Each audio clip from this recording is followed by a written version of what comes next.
All right. I was asked to check out what's going on with Iran. Oh, we got this. Oh, good Lord. We got Minnesota. We got Iran. Got stuff going on with Greenland. Hearing Trump might want to take it by force. I mean, I don't know how he can do that. How is that even right? All right. Iran here for a moment. Now the leadership has admitted that thousands of people were killed in the bloody crackdown on protesters in the streets of Iran. Some estimates by human rights organizations, some of the activists say that they believe the number is north of 12,000. That is sad. The Ayatollah blaming the United States. Good Lord. And calling President Trump a criminal. It took out. Chief Foreign Correspondent Trey Yingst reporting live from It took out 12,000 of their own people. Hi, Trey.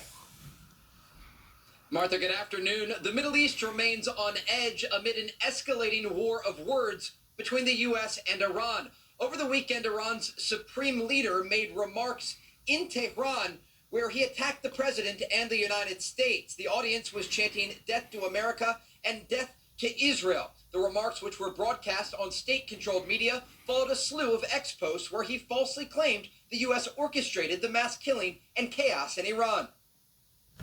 I had heard something like they have like a Death to America Day over there. Is that true?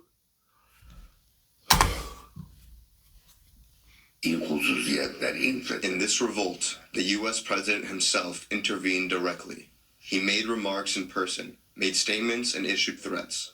He encouraged seditious people to go ahead. He sent messages from the United States to those individuals, whom I will explain later who they were, telling them to move forward and not be afraid. And on Sunday, Iran's president, Masoud Pezeshkian, warned any aggression against the supreme leader would be considered an all-out war. President Trump responded to those remarks, saying in an interview with Politico that it's time to look for new leadership in Iran. In preparation for possible U.S. action against Iran, Israel is keeping its military on high alert. Israeli Prime Minister Benjamin Netanyahu addressed the country's parliament on Monday, saying this. If Iran makes a mistake and attacks us, we will act with a force that Iran has not yet experienced. They stay No one going can at predict it. what the future holds for Iran, but one thing is clear. Whatever happens, Iran will not return to what it was. Regional countries have weighed in on the possibility of another direct war between Israel and Iran, and with the buildup of U.S. military equipment, some are calling once again for dialogue. In our view, the solution to all kinds of problems lies in a relationship of mutual trust. We invite all relevant parties to use common sense, dialogue, and diplomacy. I want it to be especially known that we are ready to do whatever is necessary to further reduce tensions. The Yes, Trump please administration reduce gave those Iran multiple tensions. opportunities for diplomatic dialogue, but the supreme leader continues to threaten President Trump and reject U.S. efforts. Martha? Trey, thank you very much. Trey Yingst in Tel Aviv. So Democrats are very fired up about President Trump's suggestion that it might take some boots on the ground to calm the very volatile situation that we have seen playing out on the streets of Minneapolis. But these same politicians do not say anything about the hardened criminals who are now no longer living in their neighborhoods. That's interesting. This effort I was going to stop it right there. to make their state ultimately safer when the operation is done. That vehicle right there is honking and impeding our investigations while we're trying to arrest. That's who you guys are protecting.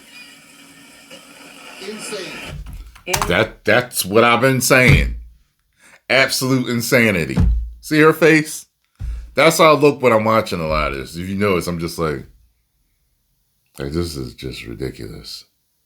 You see that sign that dude was holding? Man, look.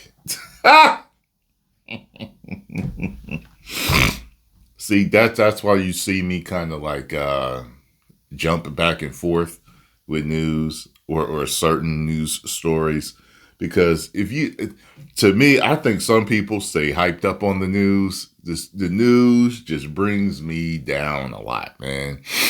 There's too much going on in this damn world, man. Just so much craziness, man.